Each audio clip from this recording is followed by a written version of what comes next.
Sobat Dunia Donghua, kita berjumpa kembali. Tanpa berlama-lama mari kita lanjutkan ceritanya. Selamat mendengarkan dan selamat berimajinasi. Ledakan itu menyebar dengan cepat dalam gelombang api melingkar yang besar, membakar langit yang keruh. Kemanapun orang memandang, langit dipenuhi warna merah tua yang mengerikan. Suara dahsyat dan angin kencang membawa kekuatan yang sama dahsyatnya, bagaikan banjir binatang buas yang dilepaskan, membubung tinggi bagaikan tembok dan menderu turun. Bahkan, dari kejauhan, deru dahsyat itu, bercampur panas, menggelegar. Mereka yang berada di kota Broken Realm dan suku-suku lainnya merasakan panas yang membakar di pipi mereka. Setelah linglung sejenak, mereka berhamburan, hiruk-pikuk suara seperti derak kayu yang terbakar. Selama ribuan tahun, langit di sini berwarna putih keruh dan hitam pekat. Hari ini, warna ketiga memenuhi langit. Di atas kota Broken Realm, salib emas ternoda merah tua. Sima Ming dipaku di sana, gaun putih dan rambut peraknya bagaikan darah, bagaikan bunga kamelia yang layu di senja hari. Di salah satu ujung salib, seekor gagak hitam mengauk ke langit. Hembusan angin membelah di depannya, mengalir di belakangnya. Di dasar salib, ular hitam itu mencengkeram erat pilar, lidahnya terus-menerus menjulur, pupil matanya menyala-nyala, sisik hitamnya memantulkan cahaya merah saat menggeliat. Deburan ombak menjungkir balikkan rumah-rumah yang tak terhitung jumlahnya, membuat genteng dan pilar kayu yang pecah beterbangan kemana-mana. Tanpa perlindungan dinding, banyak orang langsung terguling terbalik, terpental ke belakang seperti kantong udara, dan darah mengucur deras. Banyak lainnya terjebak di bawah reruntuhan bangunan, berjuang untuk meraih, hanya untuk diinjak-injak oleh kerumunan yang panik, membuat mereka berlumuran darah. Siming, yang menatap kekacauan di bawah, merasakan ketenangan. Angin kencang bagaikan tangan raksasa, menjepitnya kerak. Gaun putihnya, berkibar ke belakang, menekan kulitnya, pas di badan, menonjolkan lekuk tubuhnya yang indah hingga nyaris sempurna. Namun tak seorang pun memperhatikannya. Ia memejamkan mata, bibirnya mengerucut, jejak dingin di bibir merahnya. Ye Chu, pikiranmu sungguh tak terduga, gumamnya, teringat akan Dewa Tianjun yang selalu lembut namun maha tahu. Saat ia masih kecil, ia telah membawanya melampaui jam matahari, memberinya pandangan pertama tentang hukum waktu. Saat itu, ia bertanya kepada Ye Chu, sekarang kau begitu kuat, apa keinginanmu? Ye Chu tersenyum dan berkata ia ingin bertemu seseorang yang benar-benar dapat melampaui kerucut takdir.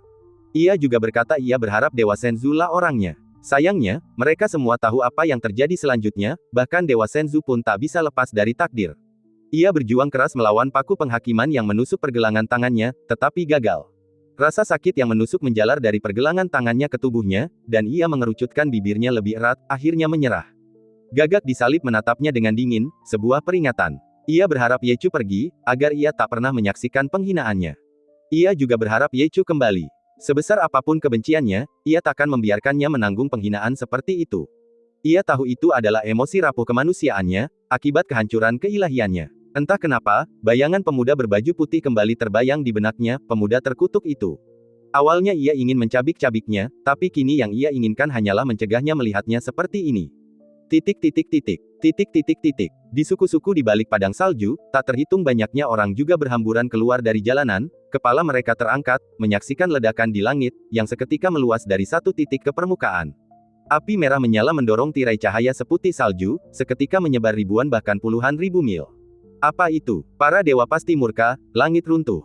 Tuan kita pernah berkata jika kita tak menemukan jalan keluar, kehancuran pasti akan menimpa kita.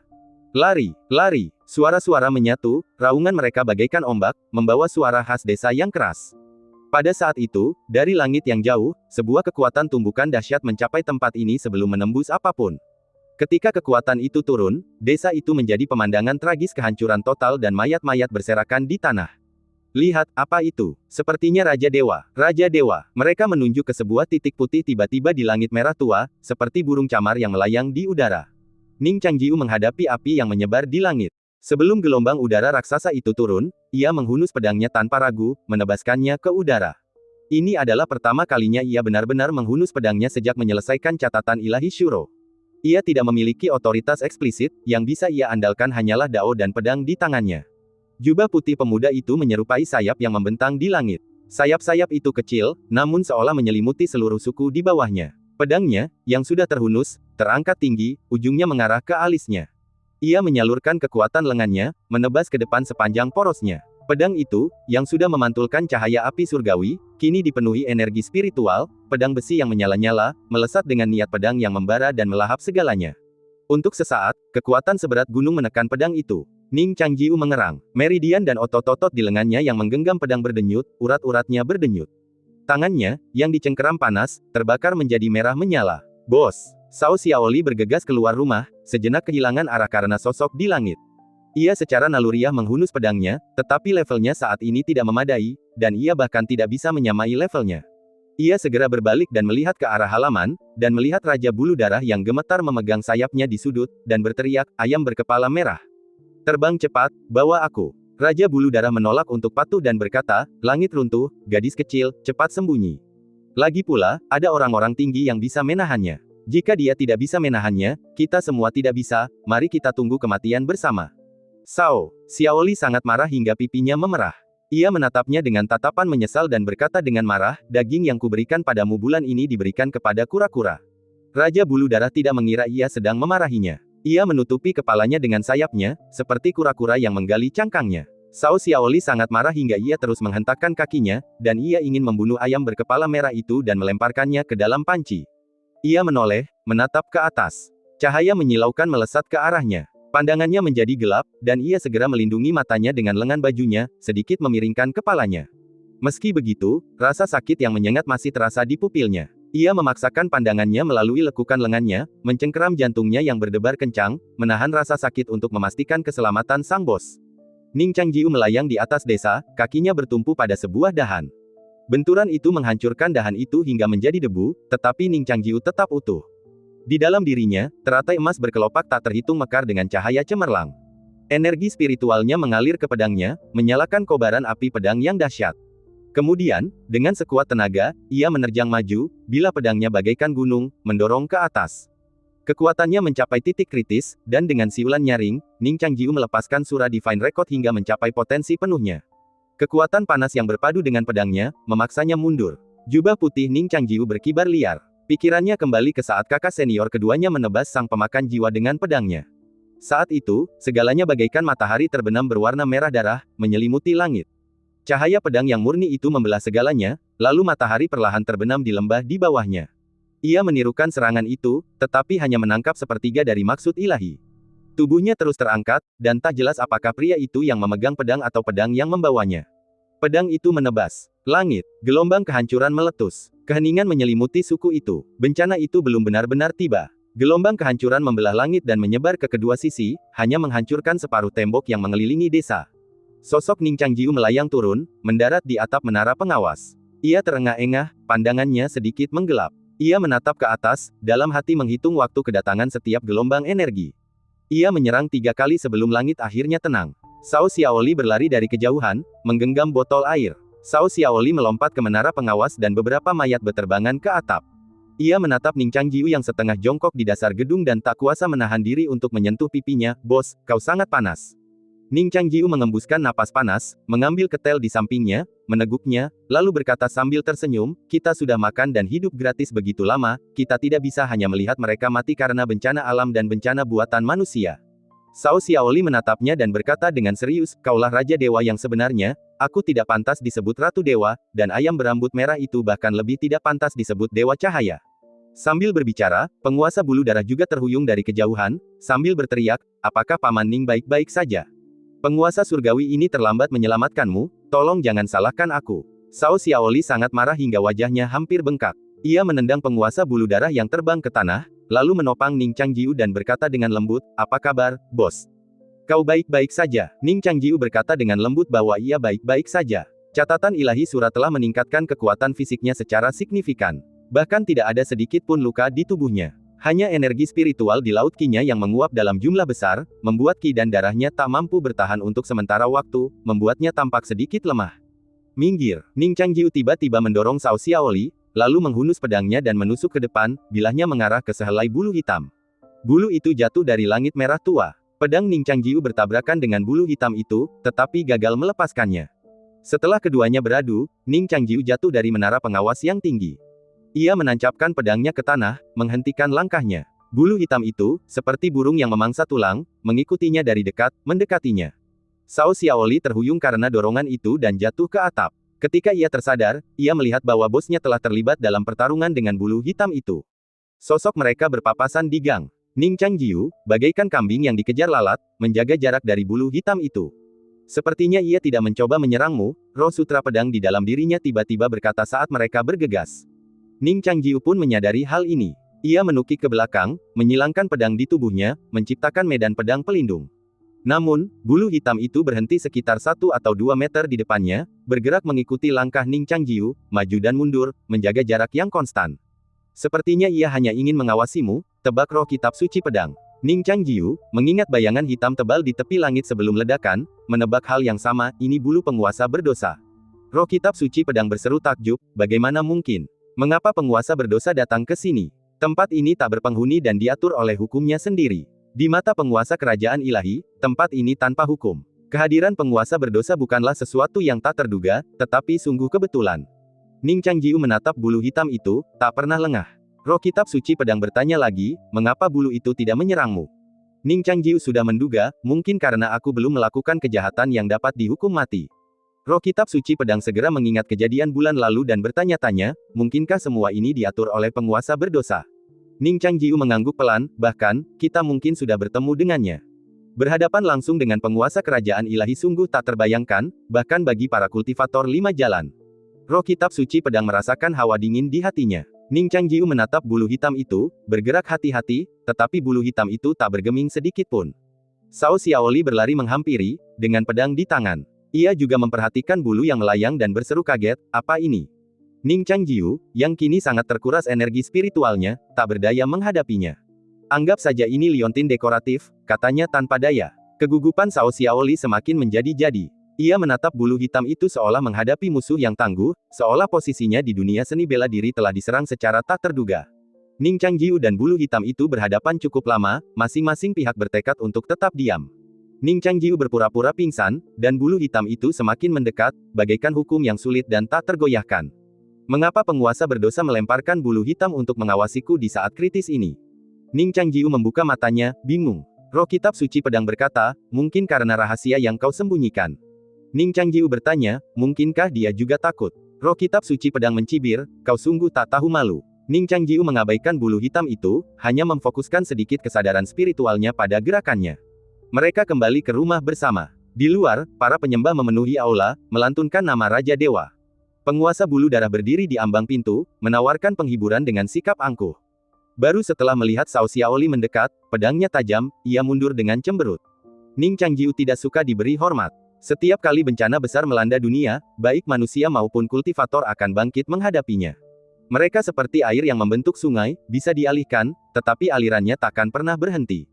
Inilah sebabnya, setelah bencana 500 tahun yang lalu, ketika segala sesuatu merosot, umat manusia dapat merebut kembali tanah dan berkembang di hadapan para iblis dan monster. Ning Changjiu menghibur kerumunan dan dengan lelah mundur kembali ke dalam rumah. Bulu hitam mengikutinya, sosok bayangan ketika ia tidak melihat. Langit merah tua perlahan kehilangan warnanya. Bencana yang telah menghancurkan segalanya tampaknya telah benar-benar berlalu, dan dunia kembali tenggelam dalam kegelapan yang pekat. Ning Changjiu tertidur lelap di sofa, sementara roh kitab suci pedang selalu terjaga, mengamati pergerakan bulu hitam. Cao Xiaoli juga sama khawatirnya dan bersikeras untuk tetap berada di samping tempat tidur Ning Changjiu untuk berjaga-jaga, sementara Sue Yu Jun berjongkok di atap, menatap langit, mengamati apakah ada yang jatuh dari atas. Tidak terjadi apa-apa malam itu. Ketika Ning Changjiu membuka matanya, bulu hitam itu masih berada sekitar 5 kaki di depannya. Cao Xiaoli tampak seperti tidak tidur semalaman, dengan riasan tipis smoky di sekitar matanya. Ia memegang dagunya dengan kedua tangan, rambutnya sedikit berantakan, seolah-olah ia sedikit tidak bahagia. Ning Changjiu menepuk bahunya dan berbisik, cepat tidur. Cao Xiaoli berkata dengan suara pelan, siapa Lu Jia? Ning Changjiu juga sedikit terkejut mendengar nama yang tiba-tiba itu. Ada apa? Bagaimana kau tahu? Cao Xiaoli berkata, kau memanggil namanya saat tidur. Ning Changjiu tidak berkata apa-apa. Setelah hening sejenak, ia bertanya dengan ragu, bagaimana dengan Zhao Xianger? Cao Xiaoli berkata dengan kesal, coba tebak. Ning Changjiu tidak berani bertanya lagi. Ia mengenakan pakaiannya dan berjalan keluar, menyaksikan langit kembali kacau. Roh kitab suci pedang bertanya dengan bingung, mengapa raja berdosa belum muncul, meskipun pertempuran sudah berakhir. Ning Changjiu teringat sesuatu yang dikatakan Ye Chu kepadanya. Langit di persimpangan dua dunia dibangun oleh orang yang membunuh dewa tanpa kepala. Langit itu dibangun menurut hukum waktu yang absolut, mengalir puluhan ribu kali lebih cepat daripada di dunia normal.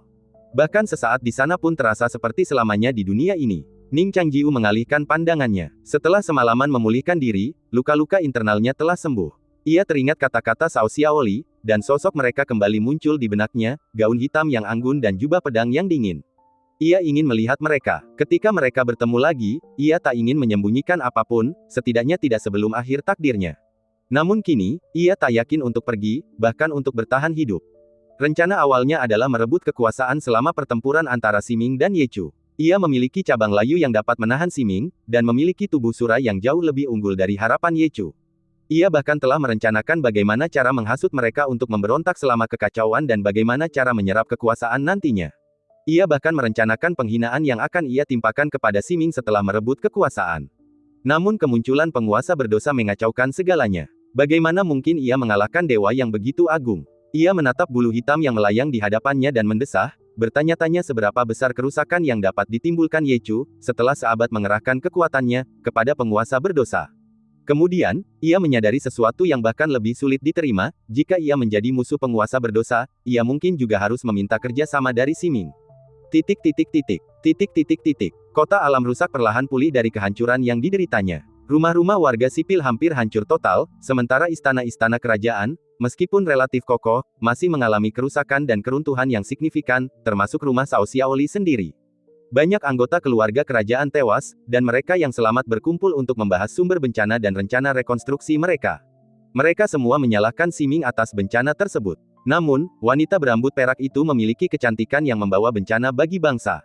Sementara banyak yang mengungkapkan kemarahan, mereka sangat tersentuh oleh pemandangannya yang disalib, kerapuhannya terungkap dalam lekuk tubuhnya yang anggun dan dingin. Namun, seekor ular ganas melilit salib itu, menjaganya, menyatakannya sebagai mangsa para dewa, dan tidak ada manusia fana yang bisa mendekatinya. Tetapi wanita itu telah membuat kota kerajaan yang dulu makmur menjadi seperti ini, dan mereka masih berusaha menghukumnya. Seseorang membuat busur dan anak panah, mengikatkan daun-daun sayuran busuk padanya, dan menembakkannya ke Siming. Siming, yang tak mampu lepas dari penghakiman, belum benar-benar kehilangan kekuatannya. Daun-daun busuk itu tentu saja meleset, tetapi ia tetap merasa terhina. Selama ribuan tahun ini, ia belum pernah menghadapi tatapan kurang ajar seperti itu dari manusia. Pria yang mengambil kebebasan untuk menarik busur dan anak panah itu langsung terbunuh dan dimangsa ular hitam. Hal ini semakin menyulut amarah penduduk, dan mereka sangat yakin bahwa penyihir itu adalah sumber segala bencana. Namun, tak seorang pun berani mengujinya lebih lanjut. Maka, mereka berkumpul dan setiap hari melontarkan hinaan kepadanya di bawah salib yang tergantung. Mereka bahkan mengundang pelukis terbaik kota yang masih hidup untuk membuka gulungan kertas beras besar untuk mengabadikan pemandangan tersebut. Di galeri seni, sebuah pertunjukan tari dimulai, menggambarkan kisah godaan penyihir itu terhadap penduduk, hukuman terakhirnya oleh para dewa, dan kematiannya dengan diikat di salib, dicambuk, lalu dibakar dalam api karma. Siming mengamati kota, kelopak matanya tertunduk, kepalanya yang halus enggan menunduk. Ia menatap langit kelabu yang tembus pandang, rasa sakit masih terasa di pergelangan tangannya yang terpaku. Ular hitam di kaki salib itu ikut menatap kota yang hancur berkeping-keping bersamanya. Siming menunggu pertempuran mereka berakhir. Ia telah menduganya, siapapun yang menang, ia akan hancur. Raja berdosa berusaha melahap kekuatannya, dan setelah kehilangan otoritas dan wilayah kekuasaannya, ia akan direduksi menjadi orang biasa dengan penampilan yang cantik. Ia bergidik membayangkan menghadapi kebencian seluruh kota. Dan, jika Ye Chu menang secara kebetulan, setelah kehilangan sarana untuk naik tahta, pilihan terakhirnya adalah melahap dirinya sendiri, menggunakan kekuatan yang menggabungkan takdir dan waktu untuk menebas gerbang kekacauan. Ia lebih memilih yang terakhir. Pikiran-pikiran yang dulunya tampak menggelikan baginya di benak manusia fana kini terasa seperti mimpi buruk yang mengancam akan menjadi kenyataan. Ia lebih baik mati dalam kesehatan yang sempurna daripada berlama-lama dalam kehinaan dan keputusasaan. Ia teringat sebuah cerita yang pernah didengarnya, seorang wanita yang dipenjara di penjara yang paling tak terhindarkan. Di hari pertama, ia berjanji akan menikahi siapapun yang bisa menyelamatkannya. Di hari ketujuh, ia berjanji akan melakukan apa saja, bahkan menjadi pelayan yang paling setia dan rendah hati. Sebulan kemudian, ia benar-benar putus asa, hampir gila. Ia berpikir, jika ada yang datang untuk menyelamatkannya, ia akan membunuhnya. Ia tak yakin dengan pikirannya, tetapi ia tahu bahwa cerita biasanya berakhir tanpa ada yang menyelamatkannya, dan sang tahanan dibawa ke tempat eksekusi dan dibunuh. Ia diam-diam menghitung hari, wajahnya kembali tenang, seolah menunggu takdirnya. Tinggi di langit, tabrakan itu berakhir dengan cepat. Ye Chu, berbekal energi seabad, menghantam raja berdosa. Segala sesuatu di sekitarnya mulai terbakar, hancur, dan hancur berkeping-keping dengan cepat. Akhirnya, ruangan kosong yang menampung dirinya hancur berkeping-keping saat ia bertabrakan dengan raja berdosa. Pada saat itu, kekuatan benturan di antara mereka bahkan melampaui batas dunia ini. Hamparan kehampaan yang luas runtuh, dan api menyembur darinya. Ia berada di pusat ledakan, mendorong Raja Berdosa ke langit yang lebih tinggi, bagaikan meteor yang menghantam angkasa. Jubah hitam Raja Berdosa berkibar dan berkobar. Ia mengulurkan tangan dan menekan bola api yang menyala di hadapannya. Kegelapan di balik jubahnya tetap tak bergerak saat kobaran api dari depan menelannya. Ye Chu mendorong Raja Berdosa ke atas dengan kecepatan tinggi. Di atas mereka, di kedalaman kekacauan yang tak berujung, sebuah kehampaan yang luas menjulang, memisahkan dunia ini dari kerajaan Tuhan dan hukum waktu yang absolut. Mereka terjun ke dalamnya bersama-sama, dan sebelum gemuruh yang menggetarkan bumi sempat bergema, mereka ditelan oleh kehampaan. Seharusnya itu hanya sesaat, tetapi ia terentang hingga sangat jauh oleh kehampaan. Api padam, dan Raja Berdosa mengulurkan tangan kirinya. Dengan jentikan jarinya, jasad Ye Chu jatuh ke bawah. Matanya tetap terbuka, senyum abadi di wajahnya. Melalui penglihatannya yang kabur, jubah hitam Raja Berdosa telah terbakar habis, memperlihatkan luka sayatan yang besar dan mengerikan. Ia tahu Raja Berdosa juga terluka parah, tetapi meskipun ini hanya proyeksi, ia merasa sangat bangga. Raja Berdosa menatap bagian kanan tubuhnya yang hangus terbakar, ekspresinya tetap tidak berubah. Cairan hitam menyembur keluar dari tubuhnya, memperbaiki proyeksinya sendiri. Ia tidak mengejar sisa-sisa Ye Chu, melainkan menatap ke atas. Ia melihat penghalang yang memisahkan dua dunia. Ini bukanlah halangan bagi wujud asli di kerajaan penguasa dosa, tetapi bahkan ketika ia mengarahkan hukumnya dan melambaikan jarinya, ia tidak meninggalkan jejak. Ia semakin penasaran, siapa dalam semua ini, dan apa tujuan akhir orang itu. Untuk pertama kalinya setelah bertahun-tahun, ia menghadapi hal yang tak diketahui. Ia tahu ia tak bisa berlama-lama di sini. Setiap tarikan napas yang ia habiskan di sini adalah satu hari di dunia luar. Dari saat Ye Chu menjatuhkannya hingga momen perenungan ini, 7 tarikan napas telah berlalu. Di dunia luar, 7 hari telah berlalu. Ning Changjiu bertemu Ye Chu lagi 4 hari setelah pertempuran. Sebuah meteor layu melesat di langit, jatuh jauh ke dalam gurun. Menyadari gangguan itu, Ning Changjiu segera turun ke kedalaman gurun, membawa ranting layu dan pedang. Setelah melintasi rawa yang diselimuti kabut beracun, ia akhirnya menemukan Ye Chu, bertengger di atas sepetak rumput kering yang miring di sebuah lembah yang menyerupai kerang patah. Ye Chu kini menjadi boneka yang rusak, lengannya bagaikan arang hitam pekat, retak seperti kisi-kisi, seperti kayu bakar yang masih terikat di tubuhnya. Ia berpegangan sendirian di dinding batu, benang-benang takdir yang menyilang di tubuhnya sebagian besar terbakar habis, tergantung kasar di batu seperti laba-laba yang dirusak oleh kebakaran hutan. Ketika Ning Changjiu tiba, Ye Chu mengangkat kepalanya. Wajahnya, tanpa fitur apapun, bahkan semakin tak dikenali. Separuhnya hitam terbakar, dan separuhnya lagi berasap hingga menjadi abu-abu tua. Jika mendekat, aroma kayu terbakar pun tercium. Ia menekuk buku-buku jarinya lemah, lalu mengangkat kepalanya. Meskipun tak punya mata, ia tampak berusaha keras mengenali orang yang datang. "Kau di sini." Suara Ye Chu datang entah dari mana. Ning Changjiu bersenandung pelan, melangkah ke dinding batu dan melompat, memotong tali yang melilitnya, lalu membaringkannya di tanah. Tubuhnya meringkuk dan berubah bentuk oleh kobaran api, dan suaranya seperti udara panas kering yang menyembur keluar dari api. Ning Changjiu tidak menyangka Ye Chu masih hidup. Ia ingin menstabilkan lukanya, tetapi ia tidak tahu harus mulai dari mana. "Jangan buang-buang tenaga." Ye Chu memutar sendi lehernya yang kaku, dan serpihan arang hitam berjatuhan ke tanah. Ning Changjiu bertanya, "Apakah Raja Pendosa musuhmu?" Ye Chu bersenandung dan menjawab, "Dia adalah penguasa tertinggi kerajaan dewa. Sekalipun dia hanya proyeksi, kita tetap tidak bisa mengalahkannya." Ning Changjiu bertanya lagi, "Bagaimana dengannya? Di mana dia sekarang?" Ye Chu berkata, "Tidak lama lagi dia akan kembali. Saat itu, kau, aku, dan Sima Ming, tidak ada yang bisa lolos." Ning Changjiu berkata, "Atas dasar apa dia menghukumku? Sekalipun dia adalah penguasa kerajaan dewa, penyalahgunaan kekuasaan tetap akan menjadi bumerang bagi kekuasaan itu sendiri." Ye Chu tertawa getir dan berkata, "Jangan lupa, ini bukan dunia luar, tapi dunia independen. Ini di luar aturan. Tentu saja, Raja Pendosa juga bisa melanggar aturan. Mudah sekali mencari dalih untuk menuduhmu." Ning Changjiu terdiam lama. Dia tahu jika Raja Pendosa tidak mau menghormati statusnya dan menekan kejahatan, maka mereka tidak akan punya ruang untuk bermanuver. Ning Changjiu bertanya, "Apakah tidak ada solusi?" Ye Chu menjawab, "Dia juga terluka parah. Ditekan oleh hukum, dia tidak akan bisa pulih dengan cepat. Ini kesempatan." Ning Changjiu bertanya, "Apa yang harus kita lakukan?" Ye Chu menjawab, "Rebutlah otoritas takdir dan waktu. Begitu keduanya bertemu, kau akan memiliki kekuatan untuk menghancurkan surga. Mungkin inilah satu-satunya kesempatanmu untuk mengalahkan Raja Berdosa." Ning Changjiu telah mengantisipasi usulannya. Ia tidak menunjukkan keterkejutan apapun. Ia hanya berjongkok, menatap matanya dengan tenang, dan berkata, "Baiklah, sampaikan syaratmu." Tenggorokan Ye Chu terasa seperti tersumbat kapur, dan suaranya semakin teredam. "Selamatkan aku," katanya. Ning Changjiu bertanya, "Bagaimana?" Ye Chu tersentak, "Hatiku tersumbat. Bukalah hatiku dan bersihkan untukku. Akan kukatakan apa yang terjadi selanjutnya." Alis Ning Changjiu berkerut. Bau kayu terbakar tercium di ujung hidungnya. Ia menatap boneka yang hangus itu, tak mampu memahami bagaimana boneka itu masih bisa memiliki hati. "Cepat," desak Ye Chu. Meskipun tidak memiliki mulut atau hidung, suaranya terdengar seperti napas yang tersengal-sengal. Ning Changjiu menghunus pedang besinya, mengarahkannya ke dada kirinya, dan menusukkannya dengan kekuatan spiritual. Tubuh Ye Chu bergetar hebat, sendi-sendinya berderak, dan abu kayu berjatuhan di sepanjang tepi pedang. Kemudian, irama samar jantungnya terpancar. Ning Changjiu menggunakan pedang untuk membelah dadanya dan melihat jantung yang berdetak. Ning Changjiu memotong jantung itu, dan Ye Chu merasa seperti tersengat listrik. Kepalanya terkulai lemas, seperti mayat. Jantung itu berdetak kencang, permukaannya dipenuhi kayu hitam hangus, berkilau seperti cat, dengan retakan dan selokan yang tak terhitung jumlahnya. Cairan lengket merembes keluar darinya, mengeluarkan bau busuk. Ning Changjiu menemukan mata air gelap yang mengalir di bawah bebatuan di dekatnya. Ia menggunakan kekuatan spiritualnya untuk dengan hati-hati menghancurkan tanah di permukaan jantung, lalu menggunakan air untuk membersihkannya. Setelah tanah di permukaannya tersapu bersih, Ning Changjiu tiba-tiba berseru. "Itu bukan jantung biasa. Jantung. Itu sebening kristal, darahnya mengalir seperti benang merah dari seorang pencari jodoh, diam-diam mengembun di dalamnya. Permukaannya juga dihiasi banyak lubang yang indah.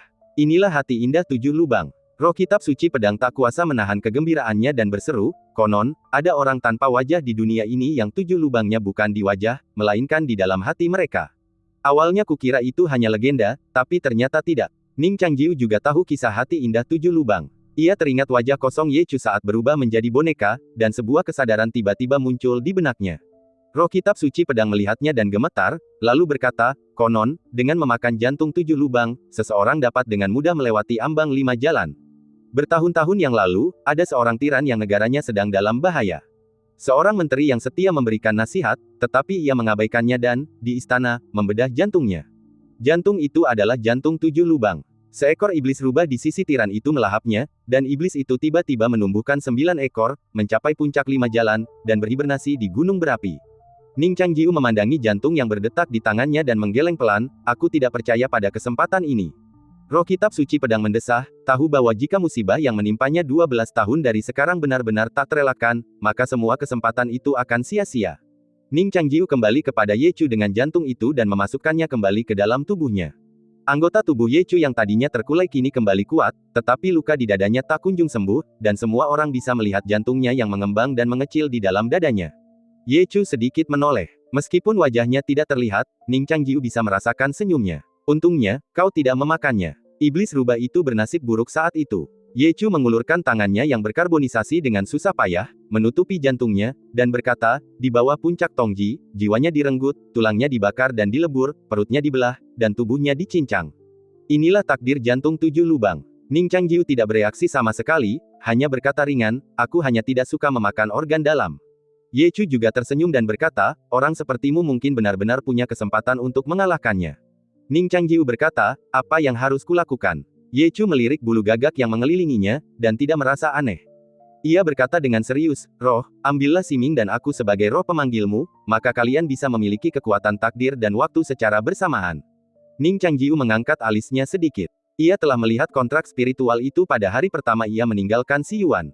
Mereka seperti roh yang diperoleh dengan kekuatan yang lebih besar yang dapat dipanggil ke sisinya kapan saja dan terhubung ke wilayahnya sendiri, seperti pedang baja yang tumbuh dari tulangnya. Ning Changjiu bertanya dengan ragu, "Bisakah manusia membuat kontrak dengan manusia lainnya?"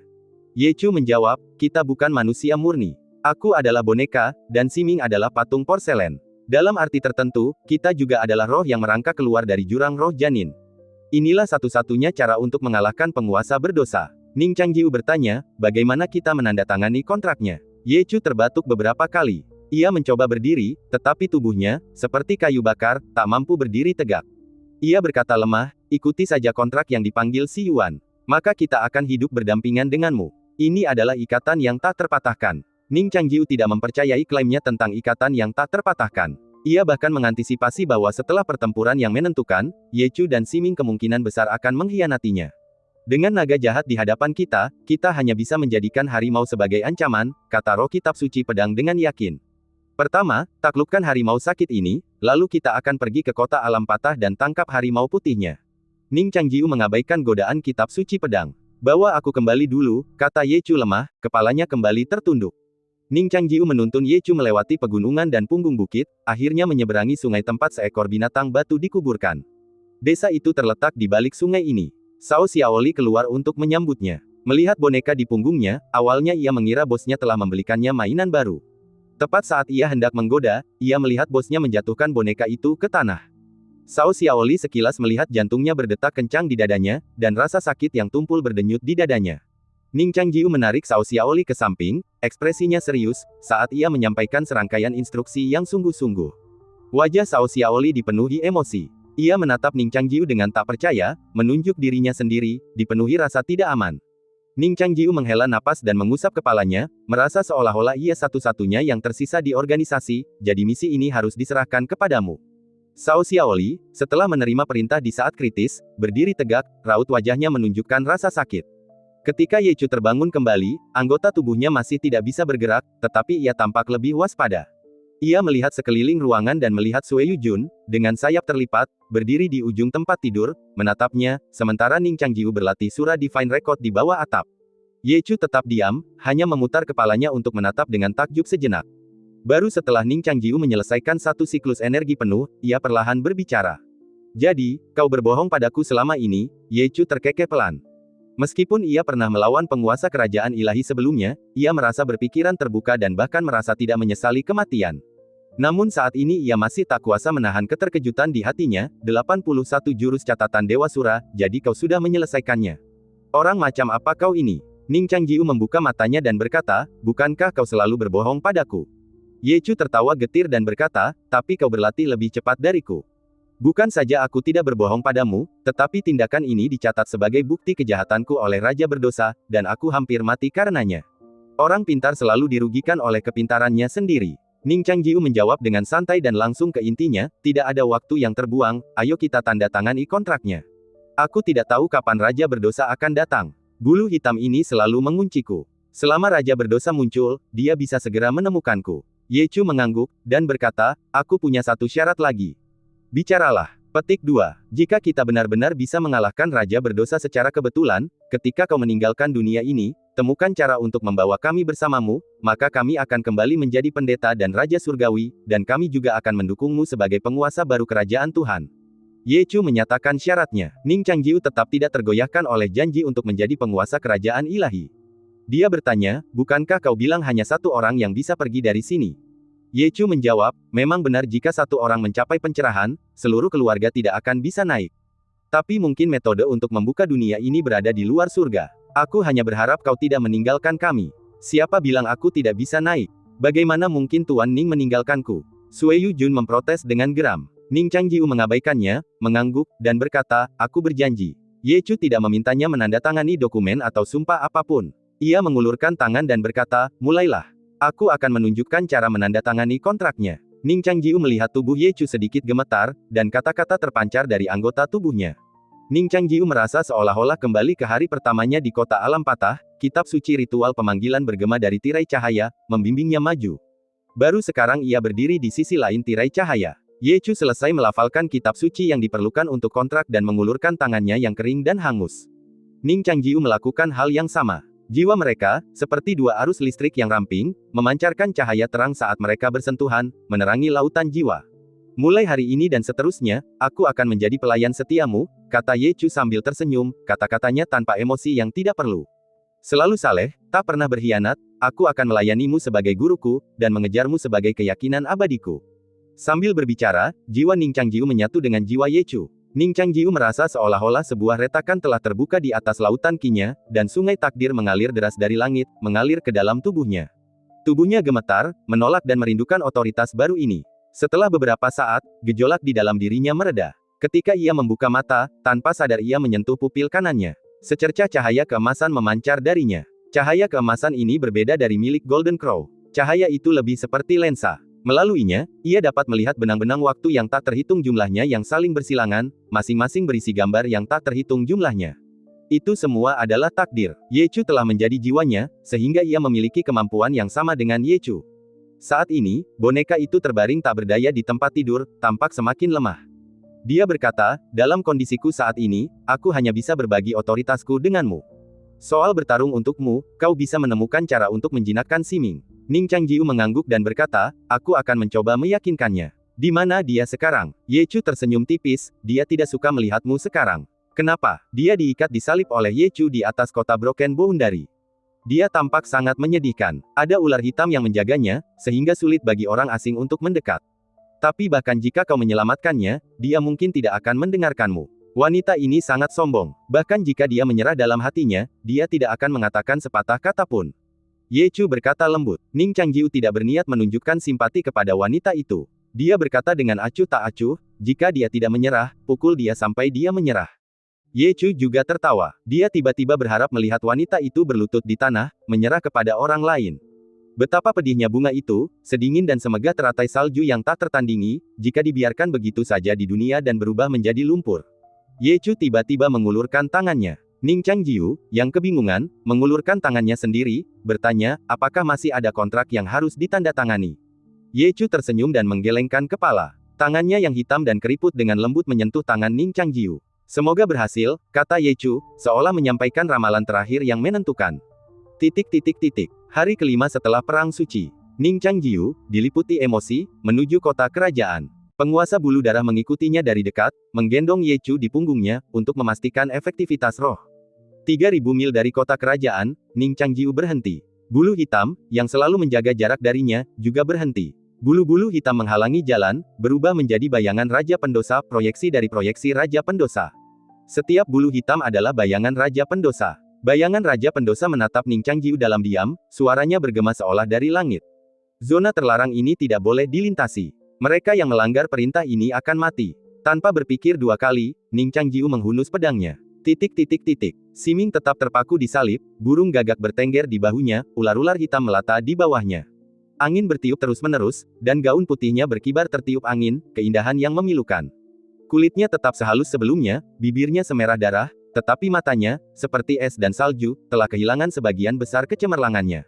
Ia jelas telah menutup kelima indranya, mencoba untuk menutup sensasi yang memalukan, tetapi sekarang hatinya layu, keilahiannya seperti bunga yang berdiri di angin musim gugur yang keras, kelopaknya dipetik satu per satu.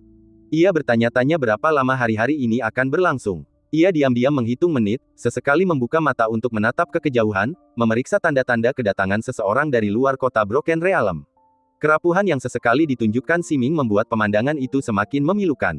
Suatu malam, seniman yang ditugaskan untuk mengabadikan pemandangan ini, saat sedang menggambar sosoknya, tiba-tiba bangkit dan merobek seluruh lukisan hingga berkeping-keping, sambil berteriak, bagaimana mungkin pena manusia dapat menodai wajah putra dewa. Orang-orang di sekitarnya menahannya, mengatakan bahwa ini bukanlah dewi, melainkan iblis, sumber segala bencana. Namun sang seniman menolak untuk mempercayainya. Ia seorang seniman, dan ia mengenal kecantikan sang dewi lebih dari siapapun. Bahkan setelah revisi yang tak terhitung jumlahnya, kuasnya yang gemetar pun tak mampu menangkap keindahannya. Menemukan kekuatan entah dari mana, ia melepaskan diri dari belenggu mereka dan bergegas menuju salib, berniat untuk berlutut di depan jubah sang dewi dan memberi penghormatan. Namun begitu ia mendekat, ia dimangsa oleh seekor ular hitam, tubuhnya lenyap. Siming menyaksikan pemandangan itu dalam diam, tak sedih maupun bahagia. Ini hanyalah insiden kecil, dan tidak mengubah apapun. Rak itu tetap ada, dan keindahannya tetap ada. Cahaya hari kelima meredup, dan langit pun gelap gulita. Ia mencintai malam, bukan hanya karena ia memegang kuasa malam, tetapi juga karena tak ada lagi mata di kegelapan. Sepertinya takdir berkata lain, tak seorang pun bisa menikah denganku, Siming terkekeh pelan mengingat kisah itu. Setelah semalam, cahaya hari ke-6 bersinar kembali. Hari itu sungguh istimewa. Beberapa penari yang tersisa di rumah seni telah berlatih selama berhari-hari, dan hari ini akhirnya tiba untuk penampilan pembuka mereka. Momen bahagia yang langka di tengah kesulitan kota bobrok yang sedang dibangun kembali. Siming memperhatikan para penari sibuk di gubuk-gubuk darurat mereka, bertanya-tanya apa yang sedang dipikirkannya. Waktu berlalu perlahan, dan pemandangan di bawah semakin hidup. Mereka telah membersihkan area yang luas, mendirikan panggung tinggi, dan menggantungkan spanduk merah bertuliskan, Dewa memenjarakan iblis dan menekan penyihir. Gerbang kota kerajaan akhirnya terbuka, dan rakyat jelata yang compang camping berdesakan masuk untuk bergabung dalam pesta. Siming mengira ia tak akan marah pada kejahilan kekanak-kanakan ini, tetapi entah mengapa, saat ia melihat salib yang didirikan di atas panggung, tubuhnya tak kuasa menahan gemetar, dan pipinya terasa sedikit panas. Di mana Xiang'er? Kemana Xiang'er pergi? Ia seharusnya berperan sebagai penyihir, jadi mengapa ia pergi di saat kritis ini? Seorang wanita parubaya bertubuh gempal melihat sekeliling dan berjalan cepat di antara kerumunan, sesekali berjinjit untuk melihat sekeliling, mencari seseorang. Xiang'er, bukankah dia baru saja di sini? Mengapa gadis kecil itu berlarian lagi? Cepat cari dia. Wanita parubaya itu berkacak pinggang dan menyuruh orang-orang di sekitarnya untuk mencari wanita bernama Xiang'er. Orang-orang itu segera bubar untuk mencarinya. Di loteng tak jauh dari panggung, pintu tiba-tiba terbuka, dan seorang wanita muda bergegas masuk dengan cemas, melambaikan tangan dan berkata cepat, Saudari Xiang'er, mengapa kau masih di sini? Semua orang mencarimu. Gadis yang dikenal sebagai Xiang'er itu duduk di depan cermin, diam-diam mengamati bayangannya. Ia sedikit memiringkan wajahnya, memeriksa riasannya, mencari kekurangan. Perona pipi dan perona mata diaplikasikan oleh penata rias terbaik, dan bibirnya tampak cemerlang dan sempurna. Gadis yang telah mendesaknya, menatap wajah saudari yang berseri-seri di cermin, juga sedikit terpesona, kata-katanya terlupakan sejenak. Saudari ini, sepertinya ia belum pernah melihatnya sebelumnya, tetapi selain dirinya, sepertinya tidak ada orang lain yang bisa memerankan penyihir itu, kan? Sambil merenungkan hal ini, gadis bergaun merah itu bangkit. Cahaya lilin di sekitarnya tampak sunyi, cahayanya redup oleh riasan wajahnya yang halus. Sosoknya mungil namun mencolok, dengan bahu dan pinggul ramping, pinggang dan punggung yang montok. Kakinya yang lurus bergoyang lembut saat ia berjalan. Saat gadis muda itu, yang telah tersadar, tiba di sisinya, wanita yang lebih tua mengulurkan tangan untuk menyentuh kepalanya. Gadis itu kemudian memperhatikan kapalan putih samar di bawah jari-jarinya yang halus, meskipun terlihat begitu kecil dan menggemaskan. Gadis itu berbisik, semua orang menunggumu, dan segera pergi membersihkan meja untuknya. Ia melihat pola aneh terukir di meja rias, tetapi ia pikir itu semacam totem metafisik dan tidak terlalu mempermasalahkannya. Gadis bergaun merah itu sudah pergi. Ia menuruni loteng dan menuju ke arah kerumunan. Keheningan tiba-tiba menyelimuti. Gaun merah gadis itu bergoyang seperti api yang mengalir. Kepalanya yang halus sedikit tertunduk, lengan bajunya menjuntai ke bawah tubuhnya. Matanya memancarkan keanggunan yang halus. Lekuk wajahnya, meskipun tidak berlebihan, tampak halus dan proporsional, menciptakan citra yang indah. Wajahnya yang sedikit dipoles, hidungnya yang halus, dan bibirnya yang kemerahan bagaikan puisi atau lukisan. Banyak orang yang memandangnya, baik pria maupun wanita, merasakan jantung mereka berdebar kencang. Mereka merasakan semua yang lain memudar, hanya menyisakan gaun merah gadis itu yang berkibar tertiup angin dan wajahnya yang memukau. Bulu matanya yang lentik terkulai, dan ia membungkuk lembut kepada kerumunan, memberikan hormat resmi yang sangat formal. Ada gadis secantik itu di kota kita. Dia benar-benar cantik. Satu-satunya yang bisa menyainginya adalah wanita mempesona itu, kan? Sayang sekali dia mungkin masih muda, tubuhnya belum sepenuhnya tumbuh. Apakah ini benar-benar salah satu gadis di rumah seni? Wanita parubaya itu mendengarkan obrolan mereka, sedikit rasa bangga muncul. Ia telah menjemput gadis ini di luar kota sehari sebelumnya. Saat itu, ia masih bergelut dengan pemilihan pemain untuk drama tersebut, tetapi saat melihatnya, semuanya terasa cocok. Namun, ia tidak menyangka bahwa, dengan dandanan yang rapi, ia akan 10 kali lebih cantik dari yang dibayangkannya. Jika ia diterima di rumah seni dan dilatih dengan baik, kemungkinan besar tempat itu akan dibangun kembali bahkan sebelum istana kerajaan. Gadis manisku, kenapa kau baru saja di sini? Ia segera melangkah maju, dengan penuh kasih sayang menggenggam tangan, putri tersayangnya, dan sambil melambaikan tangannya yang bengkak, ia membubarkan yang lain dan menuntun gadis itu ke belakang panggung. Gadis itu tersenyum meminta maaf kepada yang lain. Bibir merahnya sedikit melengkung, dan wajahnya yang tenang memikat banyak orang. Su Yansu, yang sebelumnya dikenal sebagai pelacur papan atas di gedung seni, tampak seperti wanita biasa di hadapan gadis yang lembut dan cantik ini. Siming menatapnya dari kejauhan, menatap gadis yang paling cantik di kota alam rusak, dan rasa hampa muncul di hatinya. Ia mengenalinya. Meskipun mengenakan gaun indah dan riasan tebal, ia langsung mengenalinya. Ia jelas merupakan pengikut kecil di samping Ning Changjiu sebelumnya. Cao Xiaoli. Siming menggumamkan nama itu dengan lembut. Ia terpaku di rak yang dingin, menatap gadis yang sebelumnya tak pernah ia pandangi, mekar dengan kecantikannya yang unik di hadapannya. Dan cerita pun berakhir, nantikan cerita selanjutnya. Terima kasih telah mendengarkan.